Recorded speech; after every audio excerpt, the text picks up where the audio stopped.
Ezra 4. Opposition to the rebuilding. When the enemies of Judah and Benjamin heard that the exiles were building a temple for the Lord, the God of Israel, they came to Zerubbabel and to the heads of the families and said, "Let us help you build because, like you, we seek your God and have been sacrificing to him since the time of Esarhaddon king of Assyria, who brought us here." But Zerubbabel, Joshua and the rest of the heads of the families of Israel answered, "You have no part with us in building a temple to our God. We alone will build it for the Lord, the God of Israel, as King Cyrus, the king of Persia, commanded us."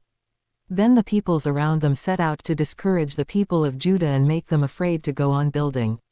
They bribed officials to work against them and frustrate their plans during the entire reign of Cyrus king of Persia and down to the reign of Darius king of Persia. Later opposition under Xerxes and Artaxerxes.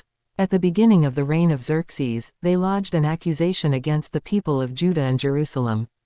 And in the days of Artaxerxes king of Persia, Bishlam, Mithredath, Tabeel and the rest of his associates wrote a letter to Artaxerxes.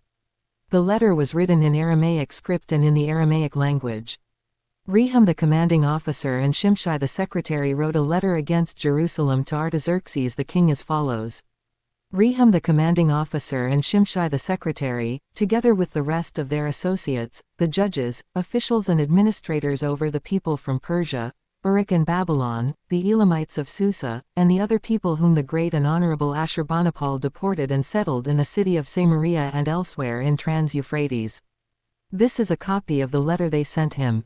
To King Artaxerxes, from your servants in Trans-Euphrates. The king should know that the people who came up to us from you have gone to Jerusalem and are rebuilding that rebellious and wicked city. They are restoring the walls and repairing the foundations. Furthermore, the king should know that if this city is built and its walls are restored, no more taxes, tribute or duty will be paid, and eventually the royal revenues will suffer. Now since we are under obligation to the palace and it is not proper for us to see the king dishonored, we are sending this message to inform the king, so that a search may be made in the archives of your predecessors. In these records you will find that this city is a rebellious city, troublesome to kings and provinces, a place with a long history of sedition. That is why this city was destroyed. We inform the king that if this city is built and its walls are restored, you will be left with nothing in Trans-Euphrates. The king sent this reply. To Rehum the commanding officer, Shimshai the secretary and the rest of their associates living in Samaria and elsewhere in Trans-Euphrates. Greetings. The letter you sent us has been read and translated in my presence. I issued an order and a search was made, and it was found that this city has a long history of revolt against kings and has been a place of rebellion and sedition. Jerusalem has had powerful kings ruling over the whole of Trans-Euphrates, and taxes, tribute and duty were paid to them. Now issue an order to these men to stop work, so that this city will not be rebuilt until I so order. Be careful not to neglect this matter. Why let this threat grow, to the detriment of the royal interests?